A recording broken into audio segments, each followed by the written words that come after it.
It's my pleasure to introduce our next presenter, Alycia de Mesa. Alycia is a senior global futures scholar for the Julie Ann Wrigley Global Futures Laboratory right here at ASU. And with that, Alycia, I'll kick it over to you. Well, thanks so much and welcome everybody. I heard the last bit of Jamie's presentation and what a powerful thoughts that he left us with. I'm about to share my screen so we can go through a little bit of 30 minutes of talking about the power of storytelling.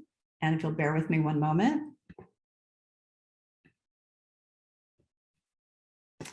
So, as was just mentioned, I actually teach at ASU within storytelling and communications. And my own background is I came through ASU, or came to ASU, I should say, after 20 years of being in brand development, in marketing and communications, and was asked to teach for the School of Sustainability for the Sustainability Leadership graduate programs. And what I'm about to take you through is a very short version of why does storytelling matter? What's actually behind storytelling. That's both from an empathy perspective and a little bit about the neuroscience of it. In other words, why are our brains so wired for story? About 3-act story structure, which you've all heard before, I promise, because you all went through high school literature and I know you know this stuff. I'll tell you a little bit about the hero's journey and how these two things of the 3-act story structure, the hero's journey, and also about the empathy tie into actual personal storytelling. And then we'll wrap that up with some things that you can apply to your own personal storytelling. So, I heard Jamie just say, do something that is going to be beyond a career, start something new, solve a problem. Doing something great is at all of our fingertips. And sometimes it's really small things and sometimes it's really big things.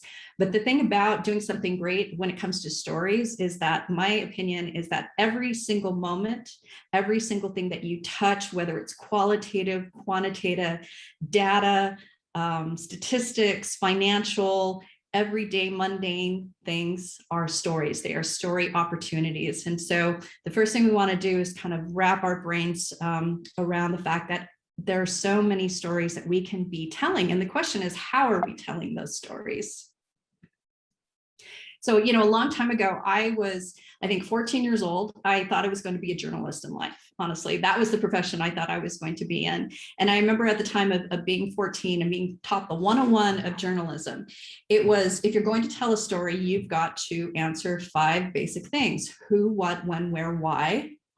And then also to think about what's the how. So in other words, if you have a story, you're able to articulate who's involved, who are you, what's going on, when, in terms of the temporal of in the past, the present, the future, and actually how do those things connect, where, why, and in this case, why are you telling a story, and then how, and that could be everything from how I'm trying to solve a problem to how I bring value to this organization for my own experience and what I can bring to you. So there, I like to start people with this idea of Aristotle and the persuasive appeals, because, a really, really long time ago, before the age of Zoom and Google and Twitter and Snapchat and everything else, there was a very smart man who was a philosopher who most of his oration was done by simply standing in the middle of a town square and being able to talk only with his voice, not with visual aids, and project without a microphone or anything else. This is my story. This is what I'm here to talk to you about. And Aristotle was this amazing orator because he figured out, and incredible scholar, because he figured out a few things. He figured out that if I'm going to get you to pay attention to me and to actually be perhaps persuaded in terms of what I'm about to say to you, then I have to appeal to 3 things. So in Latin, we have ethos, logos, and pathos. And I'm sorry, not Latin, in Greek. And so with the ethos, we're talking about the credentials. In today's terms, we think of this as, who is this person? What organization are they attached to? What are the acronyms at the end of their name? An MBA, PhD, an MD, et cetera. This ethos part is a lot of in Western storytelling, both in business, corporations, nonprofit, government, we tend to rely on a lot. It's saying, pay attention to me because perhaps I'm an MD, or pay attention to me because I have this credential at the end of my name, perhaps it's CEO, right? And that's what gives us credibility. Logos is this part of wisdom. It's that wisdom, it's that knowledge, and it's that if we were to translate that into today's terms in particular, it's also the facts. It's just simply the facts. It could be statistics, it could be data, it could be financial reports. It's the facts in terms of what is a part of this logical side of the story. And again, in terms, for corporations, et cetera, we tend to rely very heavily on just the facts. What are just the facts, or just the data, et cetera. But what was really interesting about Aristotle was that he realized that these two things alone, if we only rely on the credentials, if we only rely on the data, the facts, that we lose something, because the fact is we are all humans and we are speaking to humans, right? And in order for me to speak to you, I need to actually connect with you in some type of an emotional way. And so pathos is really talking about the heart. And what's always been fascinating to me is that there's certain cultures, and I think of the Tibetan culture in particular with Tibetan Buddhism, where they believe that the heart is not only just the center of an organ in our body that has function, it's the place of emotions, and it's a place of the mind itself. That's kind of the general gist of what pathos means. It means that we're appealing to the heart, we're appealing to emotions, and we're appealing to the evocative nature of being a human being, that we have to have those connections for emotions. And so when we look at his appeals, it's not that the credentials work alone. It's not that the facts work alone. It's not even that, the teary heart emotional story work alone. If we're going to tell a good story and persuade people, then we have to come together, in the middle. And that's what our little, classic Venn diagram is, with what's that sweet spot for persuading people. One of the things I want to tell you about in terms of facts of information is, because we're in this age, just think about how much information you are bombarded with at any moment, at any given time. We have things coming in, not just from our phones, it's walking through a room and we're bombarded with brands everywhere we look. We are bombarded with messages that are trying to come through by reading it, by hearing it, by something that is perhaps on a product. We are bombarded all the time with information. And there's, to this point, that literally within the human mind, we have this condition that says, that's too much. I can't process all of that. So whether we realize it or not, our brains are working so that we are selectively tuning in and we're selectively tuning out our facts and our information. And so now the question is, how do you kind of get beyond that so that you can grab someone's attention and perhaps connect with them further? Well, the one thing I want to start with is that when it comes to story itself, now I'm not a neuroscientist, let me make very clear, but I have read several studies that talk about how neuroscience work when it comes to the human brain itself. And there are definitely parts of the brain that are centered towards words that are fact-based and maybe statistics, maybe it's numbers. And it's those areas of the brain that will actually take that information in, allow me to hear it, to process it, perhaps to remember it, but perhaps not. And it's kind of like just thinking about it a little bit more like a computer. It's the part of the brain that's receiving the data, taking it in, but it's not necessarily processing it in a certain way. Whereas there are other types of words that come through other parts of the brain that are actually activating other parts of the brain, where it is evoking our senses, it's evoking our memories, it's evoking emotions, it's evoking things in our brain that has to do with life experience. It has to do with human beings. So, if we go back to Aristotle's appeals, one of the reasons why that lowest part of it, the facts part of it, doesn't work alone is because literally we have our brains that are saying, it just goes in one part. And it's kind of where the saying goes in one ear and out the other. We don't necessarily remember it, but probably more accurately, we don't necessarily connect with it. There was a study that was done in Spain. I found this one fascinating. And the study had to do with actually using certain words, using measuring the brain in terms of brainwave activities and what parts of the brain actually lit up when certain types of words were used.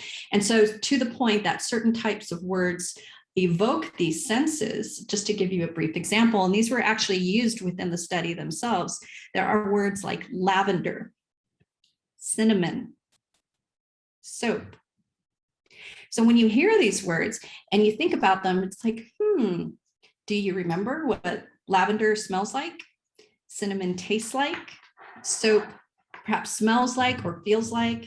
Sometimes I tell people, if you're a really adventurous kid, maybe you kind of remember what it actually tasted like. These are words that are sparking those other parts of the brain that are evoking the senses, memories, and emotions, that may be around it. You may hate cinnamon. You may absolutely be repulsed by the smell of lavender, but this is very different than other types of words that are more fact-based and aren't going to activate that other part of the brain that's going towards evocativeness of emotions and memories and senses. So what I want to take you through next is a little bit about empathy. And empathy is sometimes, I think, gets a little bit of a misunderstood rap in terms of what it actually is. But empathy itself was a topic of conversation that Dr. Paul Zak did out of UC, I believe it's UC Irvine. And he did a study a while back that had to do with empathy, the dramatic arc of stories and how people respond to it. What's the actual, not just the brainwave activity of what's going on from a neuroscience perspective, but how emotionally people are reacting to a certain type of story. And while we don't have time to watch the video that was associated with this experiment, we hopefully will send this to you so that you can watch it on your own time. But essentially what he did was he did a experiment where he had a group of people in the room and they were told a story that was about a father. And this father has a young 3-year-old boy, 4-year-old boy. He is a blissful little boy, just so happy, just so full of life. He's playing on the swing. He's just completely at ease with his environment, with the sun and the wind. And he's just laughing with the immense exuberance and innocence of a child. And then what you also find out is that this same child has terminal cancer and only has a few more months to live. And out of that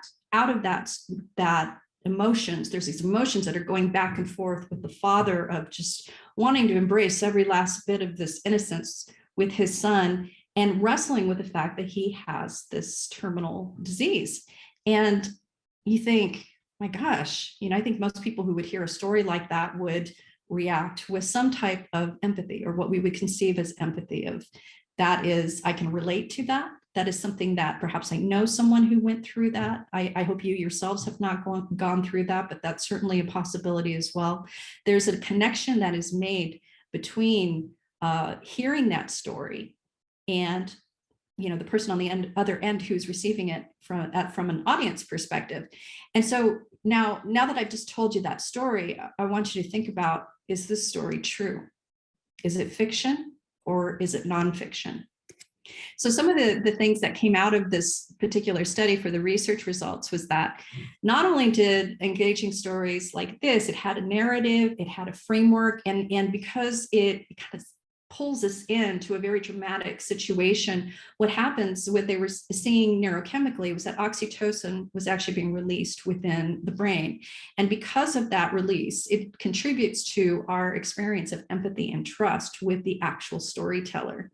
Again, kind of regardless of whether that story was true or not. And I'll give you a spoiler alert, that the story was not true. It was a fictional story. There is tension in the story. There's a sustained attention because there's drama there. You don't know what's going to happen. And do I feel good about this? Do I feel sad about this? I'm not quite sure what my emotions are. And because of that, because there's the sharing of emotions almost immediately, it actually sustains attention and it actually gets us to share that story with someone else. And we start to connect with the characters. We connect with the father, who's going through this horrible wrestling of these different emotions. And so what's another part that was very interesting about this particular experiment was that at the end of all of this, they tested whether someone would do something if they said, by watching this video, and then at the end saying, and would you please contribute X amount of dollars to a cancer research institution.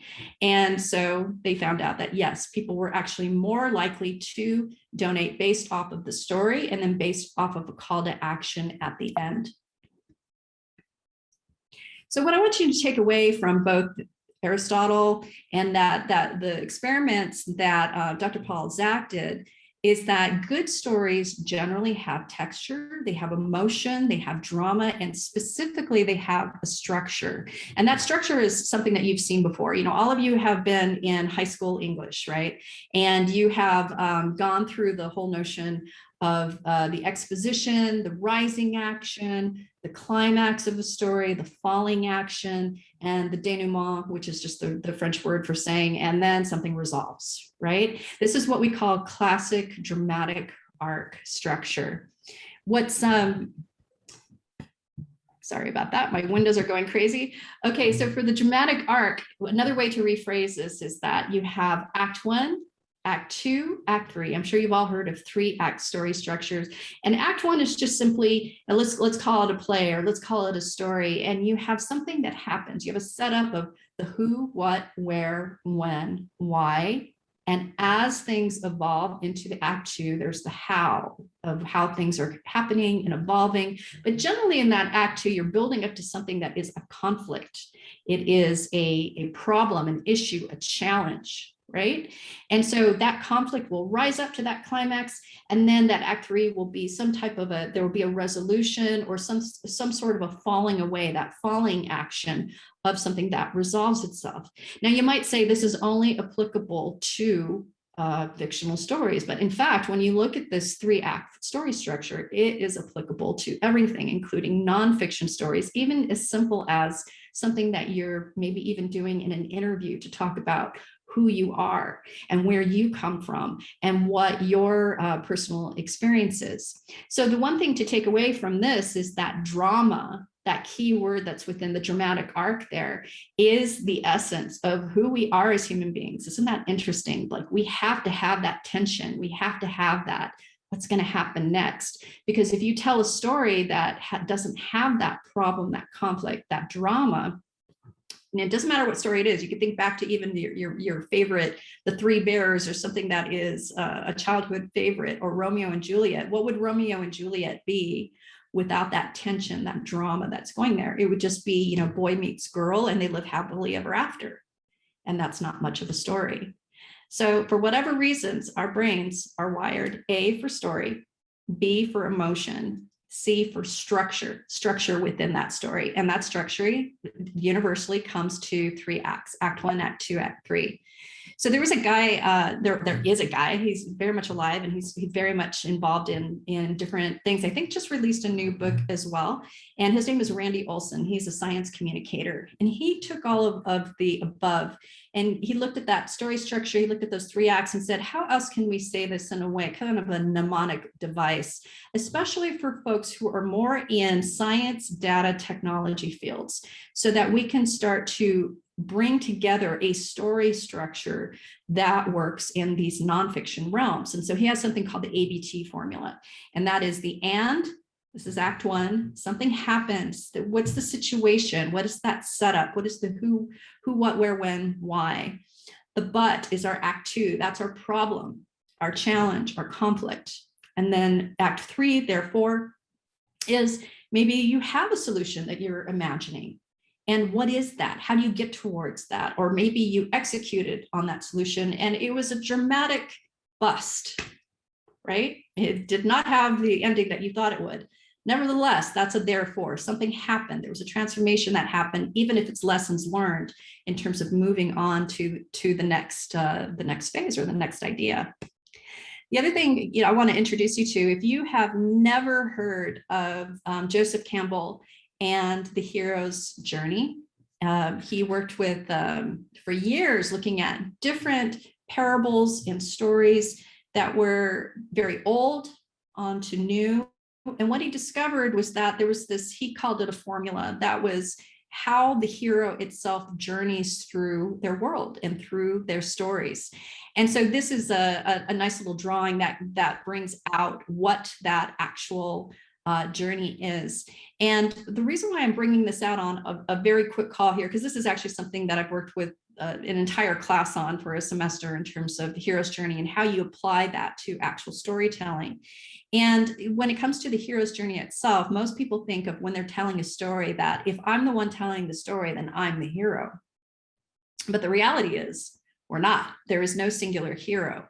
And if you look at what Joseph Campbell did in terms of his adaptation, I should say, of the hero's journey, you will see on here that we have the person who starts out is starting their journey, but somewhere along the way, people are going to show up. It's going to be a mentor. It's going to be the person who's going to show them how to actually go through the trials, the tribulations, the challenges, and get them to the next phase.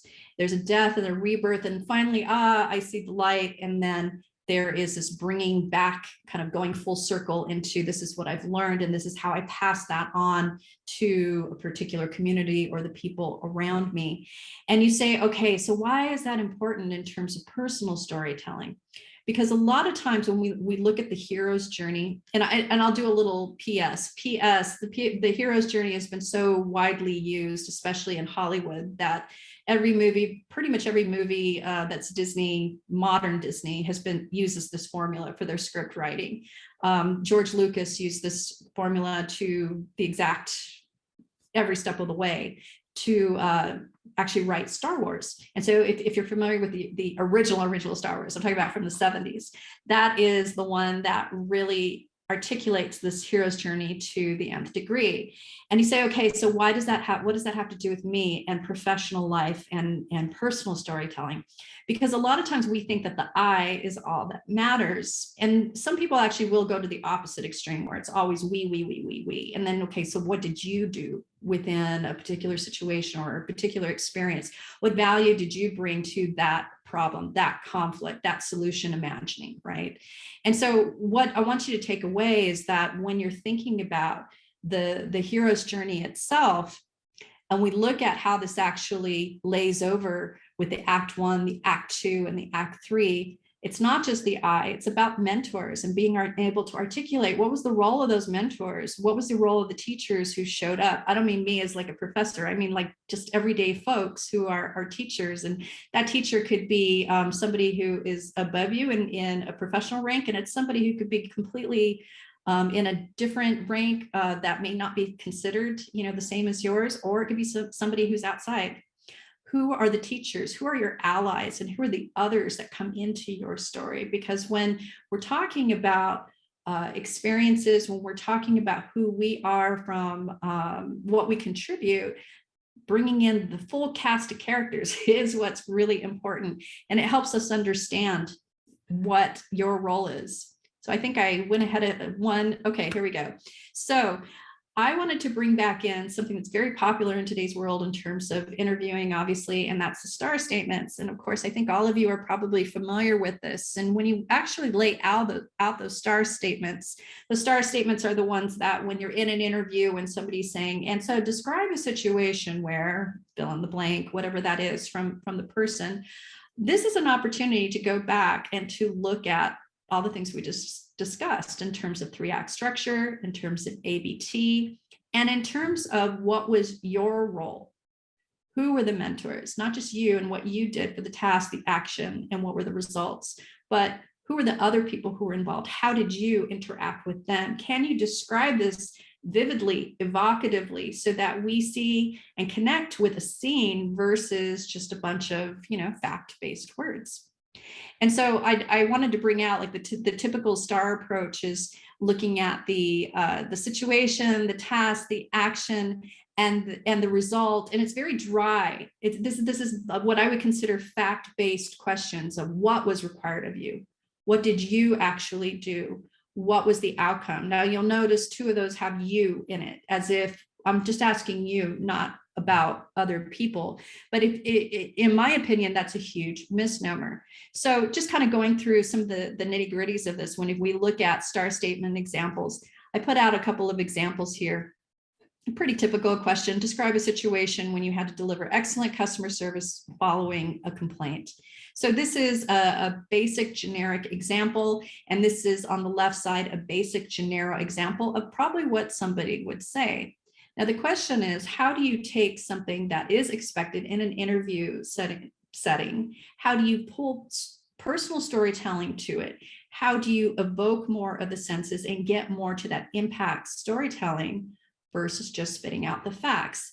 And so if you look on the right side here, these are just very simple tweaks to what's on the left. But what the idea of this is to, when you read the bold sections, which are the additions to these statements, we're looking at, what did a first time local customer, not just a customer, who was that customer? What was unique about them? What were the emotions that were involved with that? Because, if you have a nice, kind customer, that's a pretty different deal from someone who's just yelling and screaming or, not in a good mood, right? And so can you articulate that? Can you describe that? When you look at the task part of it and you say, okay, so I needed to address the client's immediate query. Well, don't we all? But what was unique about it? What was your process? What was the how? Go back to who, what, where, when, why, how. How did you do that? Who did you reach out to? Who were those mentors, those teachers, those allies? And when even something as simple as the how for the activity itself, just after what did I do? I consulted other people. I did other things. It wasn't just me. I'm taking this away from just the I. And then the result. So if we go back to the therefore of that 3-act structure, then what am I doing? I'm circling back. I gave a full report to someone, to my supervisor, as something made up. And I consulted with the team. And what did I learn from all this? What is this? There's a reason why it's called, what is the moral of the story? What did I learn from this? What did I learn? What was the moral of the story that I can share with you in terms of, I'm aware of, this could have been a great situation that I pulled aces through and, everybody was happy. This could have been a horrible situation where it was a complete disaster. Everybody was upset. And the fact that you can articulate that back as a professional in a structured way, and then say, what was the moral of the story? What did I learn? And how would I do this differently, perhaps at a different organization? It says volumes when you're in interviewing situations in particular, but I would argue also in other situations as well. So to sum all this up, we have, if we want to tell engaging stories, we need to appeal to all 3 appeals. That's going to be the ethos, the logos, the pathos. That is going to be the credentials, the facts, the statistics, because of course we need numbers as well, and the emotions. We need to be willing to be vulnerable. Not everything is perfect. Not everything is rosy. We have lots of disasters in our life, right? And when we were able to actually share what we learned from that, that's incredibly powerful. But it does take a lot of courage, number one, and it takes vulnerability to put yourself out there and to admit that and to talk to people about that in hopefully an engaging way. And then story structure we talked about. This presentation doesn't go at all into visual storytelling, but if there was any opportunity for visual storytelling, it is so powerful and it needs to equally stand alongside the verbal when it comes to evoking senses and emotions in your audience. Going back to that authenticity and emotional honesty and empathy as a storyteller, even if it's your own story, even if it's within an interview situation, even if it's within some type of a situation where it's you are exposed and you are there to share, you've got to be brave with that, be authentic, be emotionally honest, and be empathetic. And also, I would say, be an active listener as well. Acknowledging others, what we talked about, you are not the hero alone. And of course, personal stories matters. So I heard the last little bit that I heard of when I walked in for Jamie's presentation was around, I believe, I'm going to paraphrase this, someone who grew up of color, who had a single mom, who grew up in paraphrasing, a poor household. Well, that's me. And I've got lots of stories around all of that I can share with a lot of people. And so my story may be different from yours, but all of our stories matter in terms of our life experiences. And so, be willing to share that in professional organizations as well, professional settings. As a woman of color, of a certain age at that, I can say honestly that when I came into the business world, I was taught to not do that. That was probably implied more than, wagging the finger, don't do that. But now I believe so powerfully that us sharing our stories is what makes us unique. And it's what actually allows for new generations to connect with us and hopefully to be that mentor to someone else as well.